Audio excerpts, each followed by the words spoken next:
Hey guys, Dalek44 here. I need no introduction, but I've got one anyway. Here's a simple question for you folks. When the phrase plasticine animation is mentioned, what's the first thing that comes to mind? Well, an obvious choice, of course. So, besides morph, what's the first thing that comes to mind when someone talks about plasticine animation? Another obvious choice, of course. So, besides morph and Wallace and Gromit, what's the first thing that comes to mind when you talk about plasticine animation? Oh yeah, I forgot he got his own show. So, besides Morph, Wallace and Gromit and Shaun the Sheep, what's the first thing that comes to mind when you talk about plasticine animation? Oh yeah, we all remember him. So, besides Morph, Wallace and Gromit, Shaun the Sheep and Turbo J UK of YouTube, what's the first thing that comes to mind when you think of plasticine animation? Oh, forget it, I'm talking about the trapdoor.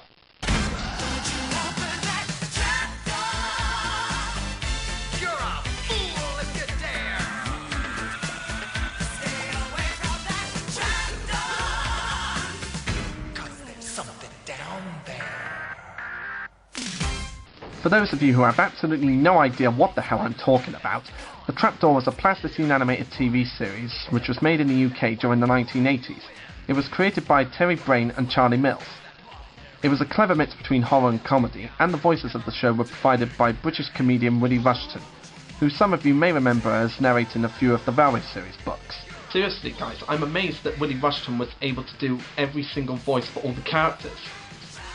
I mean, as we know, there's only like 4 characters that ever spoke in the show, and I just find it amazing how he was able to do all those voices in one show. Seriously, that guy had mad skills. The show basically follows the life of Burke, who works for the Finn upstairs, doing everything he wants, whether it be cooking, cleaning, and so on and so forth.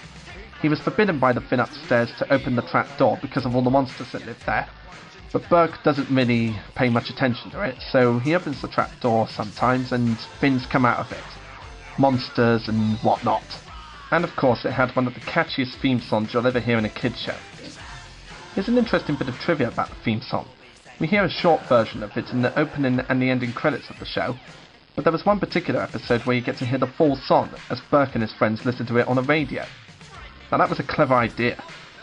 And the characters are completely memorable if you know your trapdoor history. The round blue monster who speaks in a West Country accent, Burke, is the main character of the show. He is the steward or caretaker of the Finn upstairs' castle. He is very loyal to the unseen character which everyone calls the Finn upstairs. Burke often goes about his duties with simple-minded glee and enjoys cooking with ingredients such as mud, eyeballs, snakes and worms. He should have his own cookery program on the television. You know, that would actually be a really good idea for a kids' cooking show, Boney. Wonder how it would turn out. Hey kids, getting tired of the same old spaghetti bolognese? Well, you need to watch Burke's Cooking Program. In this program, you'll learn how to cook amazing things that your parents would never have thought of, such as a big yellow thing, worm burgers, gourmet's delight, custard monsters, and anything else that involves cooking with sponge, worms, and all sorts of insects. Burke's Cooking Program, coming soon to CBBC. Burke is often warned not to open the trapdoor by his friends and is strictly forbidden from doing it by his master, although in most episodes Burke does it nonetheless. His usual explanations include Oh, Globbits! and Oh, sniff that! And he likes to smash monsters over the head with blunt objects, which he refers to as bonking, which also brought up one of the funniest quotes you'll ever hear in a kids' TV show. Right, it's bonking time. I loves a bit of bonking. 3, 4, 5, 6, 7, can't remember the rest. I fucking love that line. Burke's friends in the show include a disembodied skull with unknown origins named Boney, who is also Burke's closest friend. He hates to be moved from his favourite spot, which is basically a hole in the wall near the trapdoor. Boney spends most of the time warning Burke about the trapdoor, but never being listened to, and moaning about various things, which was how he got his famous nickname from Burke. Mony Boney. I always loved that nickname, Mony Boney. And Burke's oversized, overactive pet spider named Drut often causes trouble when chasing after worms and other insects. Oh, I wish Drut wouldn't do that. Although he was characterised as a male character, Drut produces a litter of baby spiders in the show's second series. Although Drut doesn't really talk, he is recognised for his funny noises that he makes. And the last character we come to is the Finn upstairs, an impatient, grumpy, demanding master of the castle who rarely leaves his bedroom and is constantly never seen throughout the series. You know, kind of like Dr. Claw from Inspector Gadget. He always has a job for Burke in every episode, and that he shouts downstairs in a booming voice. Burke, have you tidied up yet? Sometimes he required Bert to cook the meals, others he required him to clean the castle, other times he'd require him to give him a sponge bath, other times he'd require him to clean his eyeballs, and other times he'd just require him to fix the heater. Even though we never actually see the character in the show, we get to hear some pretty disgusting facts about him, like how he has removable eyeballs, how he's got lumps on his back, how he comes out in big purple pimples whenever he sees flying things, and we even got to see a little glimpse of him in one particular episode of The Trapdoor, but it was a minor glimpse and we didn't really get to see what he looked like completely. It was even revealed in one episode that he has wings enabling him to fly, but we still don't get to see him throughout the show. And I personally don't mind not seeing the Finn upstairs in person. It just lets our imagination run wild of what we think the Finn upstairs might look like. And the other characters are the monsters of the trapdoor, which include Rog, a large pink-skinned creature who kinda looks like Donkey Kong. I don't know if it's just me, but he always did look like Donkey Kong to me. His first appearance was in the 4th episode of the first series, Slurkins. He is quite unintelligent, but he is very kind to Burke and his friends, and they soon become friends later on in the show.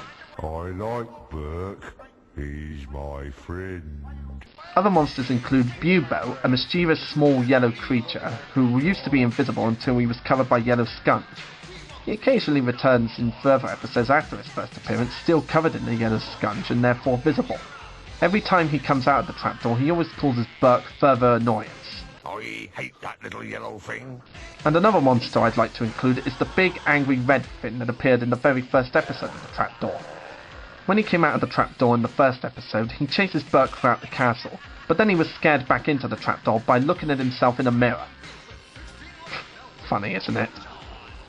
But he returns in the very last episode of the show. This show had a lot of great episodes. Most episodes were funny, and some episodes were scary. Like the episode Don't Let the Bedbugs Bite was a completely scary episode. Though it was revealed near the end that it was just a dream, so it didn't really happen. But nevertheless, it still scared me throughout my childhood. But never to a point where I stopped watching the show. I mean, I just loved the trapdoor too much to stop watching it. And you may remember also that 2 of my Second Co Halloween videos were based off episodes of the trapdoor. I just enjoyed the show so much that I really wanted to do some episodes of Second Co based on the trapdoor. And I may possibly do some more in the future. I just love the show that much. In the Series 1 finale, Bye Bye Burke, every single monster that appeared in Series 1 come out of the trapdoor because of Burke leaving it open while throwing the rubbish away. And then it goes to a point where Burke decides that he leaves the castle. I've had enough of him upstairs and cleaning up after all these trapdoor weirdos. Man, who'd have guessed that Burke would have been pushed to a point of annoyance at that rate? So the episode ends with him walking away from the castle, and it looks like that's the end of the show. But then after the ending credits roll... Hello? I'm back. Look at that, Burke is seen with every single monster from Series 1. I love the little image that they show at the end with Burke and all the monsters together. It's almost like the picture of a postcard. Dear Plonker, Merry Christmas from your loving cousin, Burke. In the second series finale, the big red Finn from episode 1 returns to cause havoc, and he even injures Rog severely on the head by slapping his head against the floor. So in anger, Rog goes after him and fights him. And while they're fighting, it turns out that Rog's been... killed? Oh my god, Rog's dead! Hello, Burke. Oh yeah, I forgot he wasn't actually dead. You great pink what's it? You scared the life out of me then? Oh joy, Rog's alive! That's a continuing pattern with the series finales of this show. One minute it turns out to be ending with a sad ending, but then after the ending credits, we see it becoming happy. So with the popularity of the Trapdoor after 2 series, you'd think that a 3rd series would be coming out, so when's the next series coming out?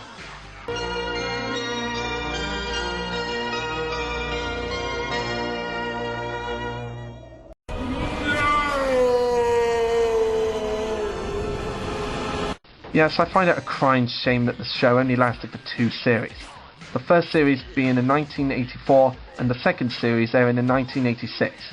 I find it really funny because those were the same years that the first two series of Thomas the Tank Engine and Friends came out. But nevertheless, this show deserved more series. But I have no idea why they decided to end this show with two series. Maybe it was to do with Willie Rushton's death, or maybe the creators ran out of ideas, or something like that. Oh well. Either way, this was still a really great show. In fact, I still enjoy it to this day. As I mentioned in my top 10 Halloween specials, I watch this every Halloween. And I don't just watch it on Halloween, I watch it pretty much throughout the whole year. But every Halloween I tend to have a Trapdoor marathon with my complete collection DVD. It's that much of a great show. This show was a creative mix between horror and comedy, which I like to combine into one simple made-up word simply known as horrody. That's a good word, horrody.